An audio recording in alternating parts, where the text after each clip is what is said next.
Welcome to mini talkies. I am Cuba. இது வந்து Cuba நாடு சோவியத் யூனியன் இணைந்து தயாரித்த திரைப்படம் 1964ஆம் ஆண்டு ரிலீஸ் ஆன திரைப்படம்.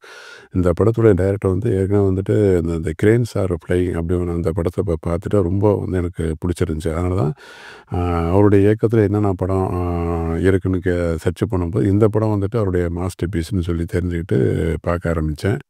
அதுவும் ஆரம்பத்திலேருந்து அந்த ஃபஸ்ட்டு ஷாட்லேருந்தே வந்துட்டு எண்டு வரைக்கும் வந்துட்டு நம்ம வந்துட்டு அந்தளவுக்கு வந்து நம்மளை வந்து இன்வால்வ் பண்ணி வச்சுருப்பாப்புல. ஏன்னா அந்த அந்த இந்த படத்துக்கு ஸ்பெஷலாக வந்து ஷாட்டு தான் உங்களுக்கு. அது வந்துட்டு குறிப்பாக வந்துட்டு ஒரு 10 நிமிஷம் ஒரு வந்து லென்த்தியான ஒரு ஷாட் வந்து பண்ணியிருப்பாப்புல.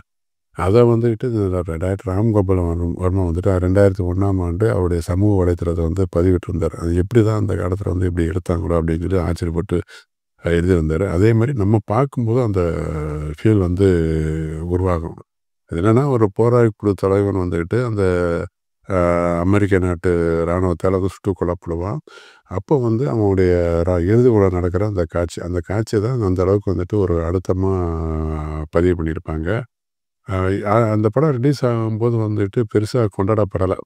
30 வருஷம் கழிச்சு அமெரிக்காவில் இருக்கிற டைரக்டர்ஸ் எல்லோரும் வந்து இந்த படத்தை பார்த்து வியந்து அந்த மேக்கிங் ஸ்டைலை வந்துட்டு மிகப்பெரிய ரொம்ப வந்து ஸ்லாகிச்சு பேசியிருக்காங்க.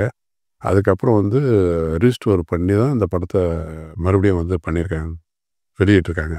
அந்த அளவுக்கு வந்து ஒரு நிறைய சிறப்பு வாய்ந்த செய்திகள்லாம் இந்த படத்தில் இருக்குது. உங்களுக்கு ஓப்பனிங்லேருந்து எண்டு வரைக்கும் வந்துட்டு அந்த ஷார்ட் கம்போசிங் தான் வந்துட்டு மிக பிரமாதமாக வந்து இந்த படத்தில் வந்துட்டு நம்ம பார்க்கலாம். அது வந்து யூடியூப்பில் இருக்குது, அவசியம் பாருங்கள். சேனலை மறக்காமல் சப்ஸ்கிரைப் பண்ணுங்கள். நன்றி, வணக்கம்.